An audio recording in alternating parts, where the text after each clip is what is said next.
জানিয়ে দেব এই মুহূর্তে হাতে পাওয়া সর্বশেষ গুরুত্বপূর্ণ আপডেট বাংলা সংবাদ। শুরুতেই থাকছে মোহাম্মদপুরে বিএনপির অফিসে হামলা, 2 নেতা গুলিবিদ্ধ।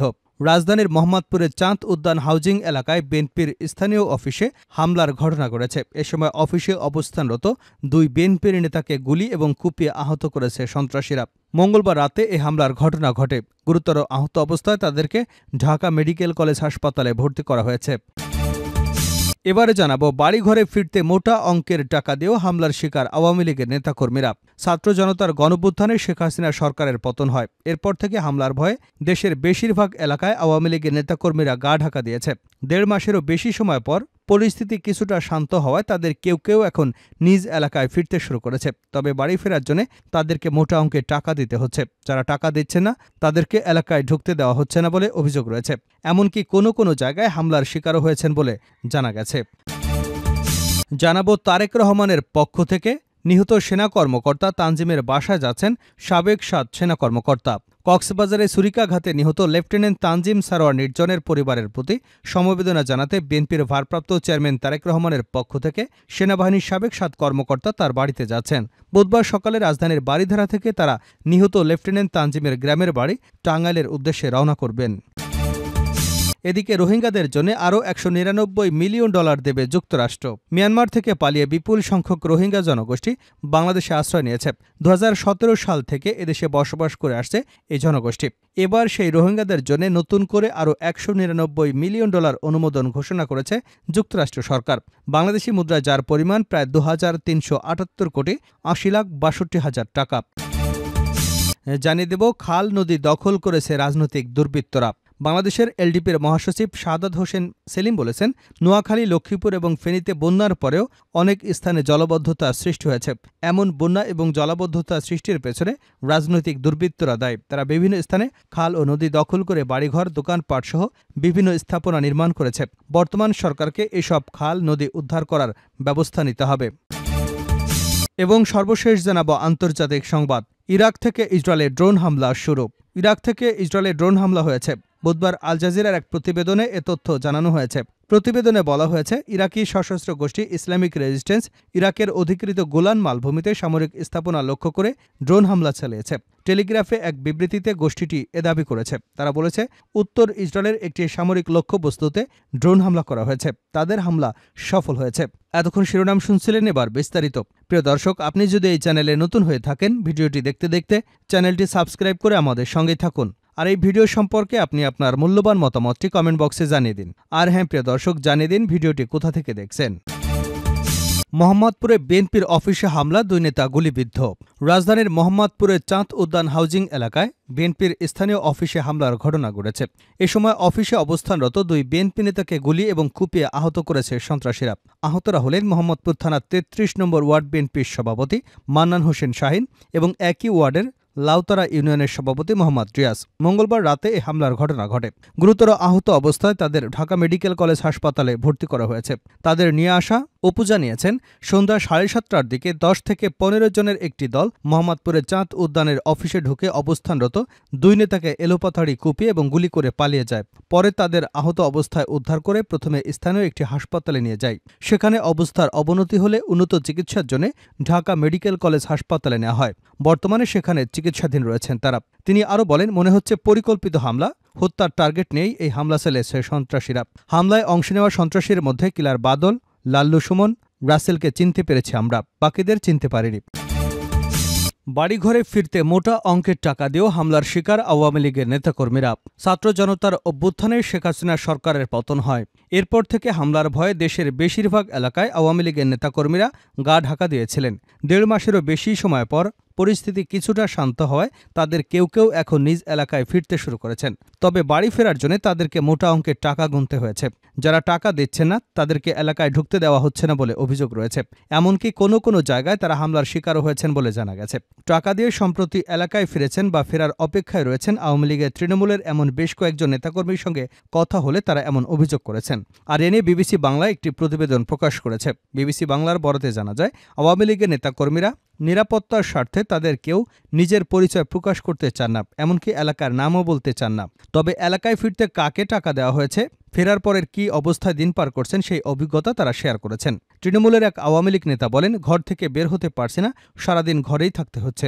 এছাড়া হামলার হাত থেকে বাঁচতে বিএনপি সহ এলাকার প্রভাবশালীদেরকে টাকা দিতে হচ্ছে বলে দাবি করেছে বাড়িঘরে ফেরা আওয়ামী লীগের নেতাকর্মীরা। অবশ্য বিএনপি নেতারা এমন অভিযোগ পুরোপুরি অস্বীকার করেছে।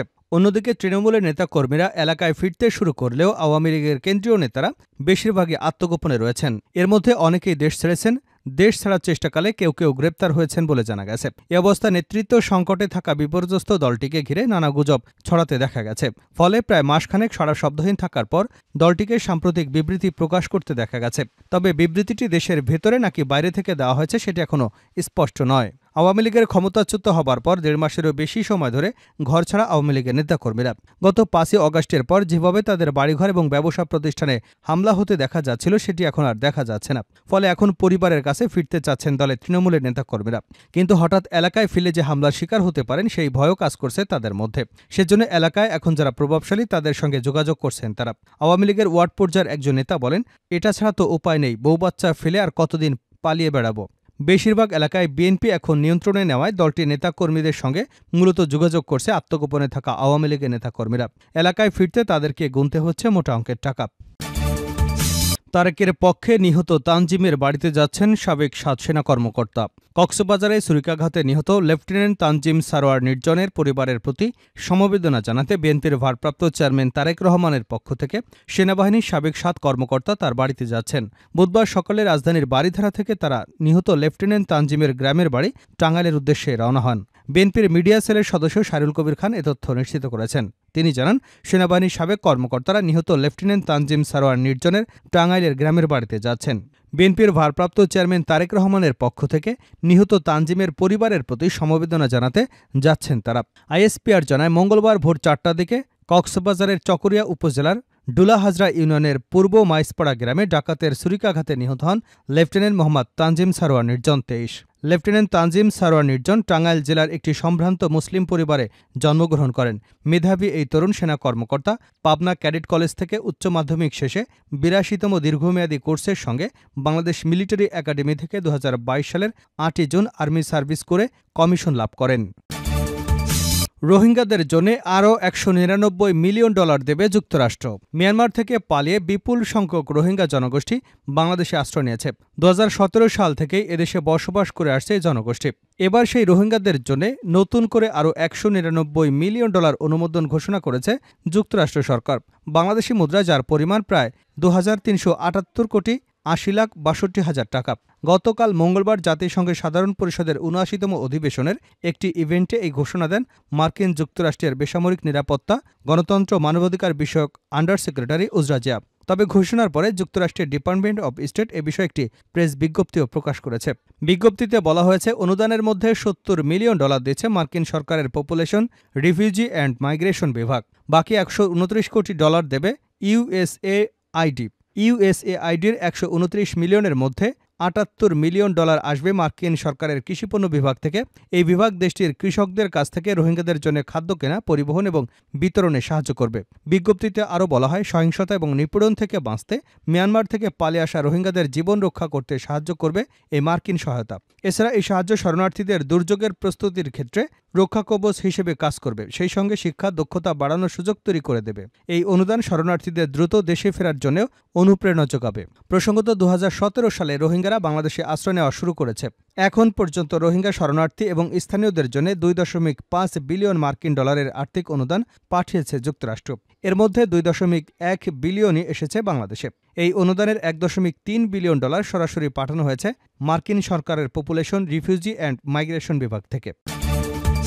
শেষ করছে আন্তর্জাতিক সংবাদ দিয়ে। ইরাক থেকে ইসরায়েলে ড্রোন হামলা হয়েছে। বুধবার আল জাজিরার এক প্রতিবেদনে এ তথ্য জানানো হয়েছে। প্রতিবেদনে বলা হয়েছে, ইরাকি সশস্ত্র গোষ্ঠী ইসলামিক রেজিস্ট্যান্স ইসরায়েল অধিকৃত গোলান মালভূমিতে সামরিক স্থাপনা লক্ষ্য করে ড্রোন হামলা চালিয়েছে। টেলিগ্রামের এক বিবৃতিতে গোষ্ঠীটি এ দাবি করেছে। তারা বলেছে, উত্তর ইসরায়েলের একটি সামরিক লক্ষ্যবস্তুতে ড্রোন হামলা করা হয়েছে।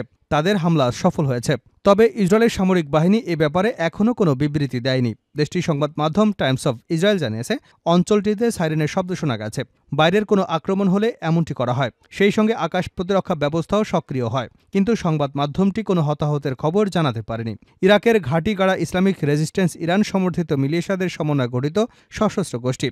গাজায় ইসরায়েলের হামলা শুরু হবার পর থেকেই ইসরায়েলের লক্ষ্যবস্তুতে কয়েক ডজন রকেট এবং ড্রোন হামলা চালিয়েছে তারা। সেই সঙ্গে ইরাক এবং সিরিয়ার মার্কিন বাহিনীকে লক্ষ্য করেও মাঝে মধ্যে হামলার খবর আসে। ইসরায়েলি সামরিক বাহিনী বলছে তারা হিজবুল্লাহর বিরুদ্ধে অভিযান চালাচ্ছে। বেসামরিক নাগরিক তাদের লক্ষ্যবস্তু নয়। যুদ্ধক্ষেত্রে সহিংসতার সম্মুখীন হওয়ায় এড়াতে হিজবুল্লাহ সক্রিয় রয়েছে। এমন এলাকা থেকে লেবাননের বাসিন্দাদের সরে যেতে বলেছে ইসরায়েলের সামরিক বাহিনী। অব্যাহত হামলার মুখে দক্ষিণ লেবানন থেকে লোকজনকে সরে যেতে দেখা গেছে।